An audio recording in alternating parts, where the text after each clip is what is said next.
Hello beautiful, Cody Montarbo here, founder of Montarbo Skincare, here to help you have the most healthy, glowing, and gorgeous skin possible. And today's video is all about Retin-A. So I have been asked many times to do a video about Retin-A, so here you go. So this is just going to be kind of an overview of Retin-A, how to use Retin-A, what to expect when using Retin-A, and how to be able to stay on Retin-A so that you can really get the promise that it offers. And the main promise that it offers, more than acne actually, is it actually rebuilds the structure of the fibroblasts in the skin, helping to produce collagen with regular use. So that's a pretty big thing because, to be honest, regardless of what you see on the market today, there's actually not much documented research with a lot of the active ingredients that are out there, and Retin-A has been proven scientifically in all of the peer journals over the last 40 plus years that it actually really does work, and it's one of the only active ingredients on the market today that actually has the science to back it up. So regardless of what you read with all these claims, all of these new ingredients, they're great, technology is amazing, there's a lot of new technology coming out with nanotechnology so that products can penetrate the skin a little deeper. But to be honest, you don't want to get caught in the hype. That's why I'm always here trying to help you to know the staples of your skincare so that you can use what works, what's proven to work, so that you can be consistent with that, so that you can get the best result with those ingredients, those active ingredients, so that if you want to dabble in other things, you can do that, but you always make sure that you have your foundation laid down perfectly, meaning the foundation of good skincare, a good regimen with the right ingredients that are proven to work over time.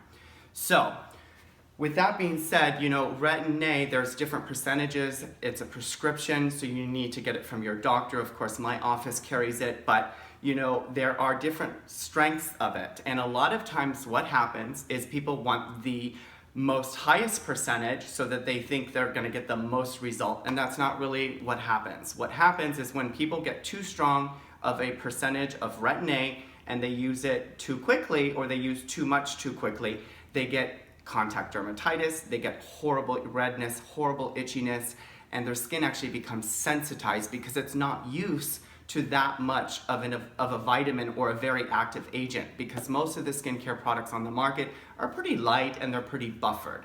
So when you're dealing with a prescription, you just really want to be aware that you're putting a prescription on your face. So you need to just really follow directions, you need to really stick with it, and you need to try to not get too fancy with trying to do too much too quick so that you don't hurt yourself or your skin, because you can traumatize your skin. So Retin-A in general, I highly recommend that you always start off at the lowest percent, which is a 0.25. If you use that as directed and you use it consistently, which means that you're using it 3 times or more a week, and you use that really consistent, what happens is it starts to compound. So the Retin-A will get into the skin, and over regular use, you keep putting it into the skin, you're going to get a compounding effect. So you'll get more and more and more Retin-A into the actual skin when you're consistent. But what happens, people think, oh, I'll just use Retin-A once in a while when I feel like I just need a little bit of a tighter, brighter skin, or I want to exfoliate, and that's really not the way that it should be used. It is a prescription, it's a medication, and so it should be used as directed, and it should be really consistent. Think of it like this. You're putting a vitamin on the skin. So same concept applies to the immune system. Now, the immune system prefers to be given consistently vitamins and nutrients and minerals. But what happens a lot of times, we get sick, we compromise our immune system, and then we rush and we try to take a whole bunch of vitamin C and drink orange juice and do all of these things to try to kill the cold or to try to reboot our immune system. And that can work sometimes, but in general, it's not very sustainable. So you want to get in the right mindset when you're using a prescription like Retin-A so that you can be really consistent and you're constantly putting it into the skin, that vitamin. You're constantly putting it in there. So that's what's going to start to regenerate the skin, the cells, and it's going to recondition the cells, meaning it's going to recirculate the skin, it's going to exfoliate the skin, it's going to help with circulation in the blood, it's going to really, underneath the surface of your skin, it's going to really transform all of the unhealthy cells, the discoloration, the melanocytes, all of that stuff. We call that reconditioning. And that's happening below the surface of the skin, but only if you're consistent. Does that make sense? Because if you're not consistent, you're not gonna get enough pushed into the skin so that it can really regenerate. It's gonna be haphazard. It's like going to the gym consistently 5 times a week, 20 minutes a day. You're gonna get a nice, consistent, compounding toneness to your muscles and to your weight. But if you just go once in a while, whenever you feel like it, when you really feel like you're out of shape, it doesn't really work. So same concept with this. I know I'm going off topic a little bit here, but I just really want to drive the point home that it's really about being consistent. So one of the biggest things I see is that people will stop using Retin-A because they become very sensitized and sensitive and red and irritated and dry and flaky. That's common. You need to know that that's part of the process of this active ingredient and agent, which is that it's just very strong, and so it's a little irritating to the skin. I have other videos, I'll leave the links below this, where you can calm down the skin with vegetable glycerin and oatmeal and all kinds of other stuff.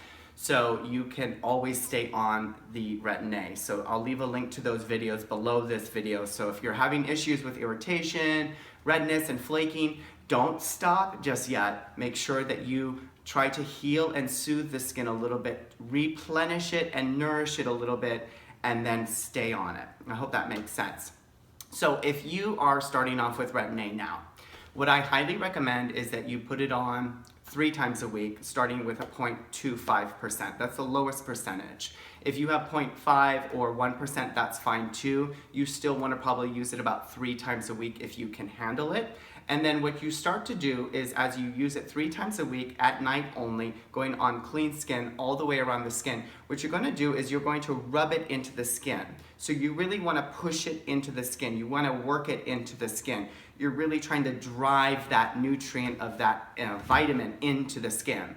So wherever you're dealing with more wrinkles or discoloration or acne, you're gonna focus and slow down, and you're going to put some more intention into that by really rubbing it into the skin and pushing it in there. So you're slowing down, you're focusing, and you're really just trying to get it into the skin where you want it, so that you're just not putting it on real quick. That's what happens. People just real quick.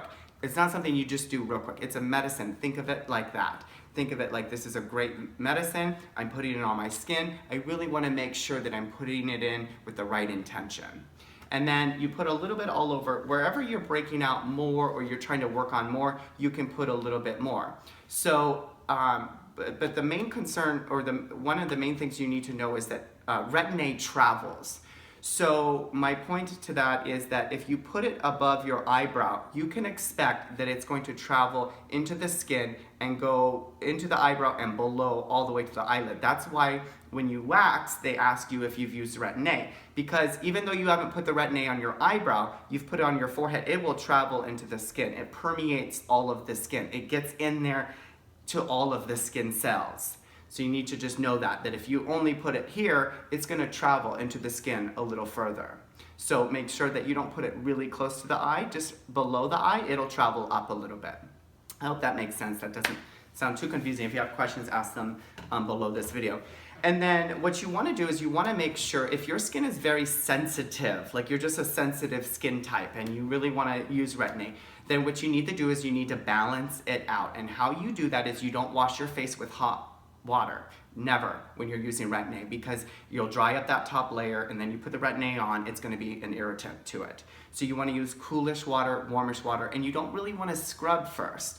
Because if you're scrubbing your skin, you're taking off that top layer. If your skin is sensitive, you don't wanna start your relationship off with Retin-A like that. You want to kind of calm it down a little bit. You want to date the Retin-A first for a little bit before you ask it to marry you. So when you do all these aggressive things to your skin first and then put Retin-A on it, you're just trying to do too much too quick, right? So just slow baby steps with Retin-A, okay? So no scrubbing, no hot water, and you don't really want to put anything else acidic on the skin before you use the Retin-A, because Retin-A should go on first. It's a medicine, so it needs to be put on the skin first. That's my opinion, unless you have a doctor that says otherwise. I always recommend clean skin medicine first.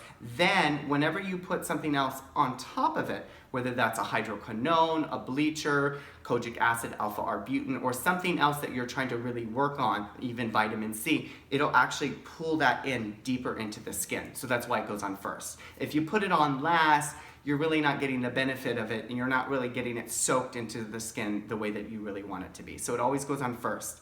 You should let it probably soak for about 10 to 15 minutes if you're really trying to get it into the skin, and then you moisturize or use whatever serum you put on afterwards. If you start to get the irritation, like I mentioned, I'll put the links below this video of how to calm that down. You want to back off. Just back off a little bit, but I'm going to tell you this. Think of the irritation a little bit, if you can, as going to the gym and working out. If you were to hire a trainer, you know it's gonna suck a little bit at first. So I'm just asking you, try to get over this idea with Retin-A that you shouldn't have any irritation, you shouldn't have any skin issues or problems. Like, people will think, well, I used Retin-A, I broke out more, it didn't work. Well, it's actually supposed to do that. It's supposed to pull out all of the congestion and purge the skin a little bit. So you just need to know what you're putting on your skin and how it works. And how it works is it's irritating to the skin. So if you follow my directions, you can kind of soothe the skin and calm it down a little bit, but not back off of using the Retin-A. Because if you back off, you're gonna jump right back on the bandwagon again, and you're gonna have to start that process all over again. All right? So you can also just, if you're trying to calm down the skin because you've been using it, you've noticed you're getting really red, you're a little bit more sensitive, you know, you want to make sure that you're wearing a lot of sunscreen. And the reason is because it's exfoliating the skin and it's a little sensitive to the skin. You're going to get more sun exposure because your skin top layer, the acid mantle, has been compromised a little bit. So you are more susceptible to sun damage or UVA light penetrating the dermis, which is what you don't want to do, because Retin-A is healing and repairing the dermal layer of the fibroblasts, or it's trying to get in there with regular use. So you're combating, you're defeating the purpose of what it could actually do for you. So you want to be wise. You want to wear sunscreen all the time when you're using Retin-A, okay? As always, if you have any questions, feel free to ask them below this video. I'll do my best to answer them right away. I'm gonna leave a little link if you wanna sign up for my newsletter with free tips and stuff for 2017 so you can have the most flawless skin. I'd love you to do that. And as always, stay gorgeous, and I'll see you really soon in a new video. Bye-bye.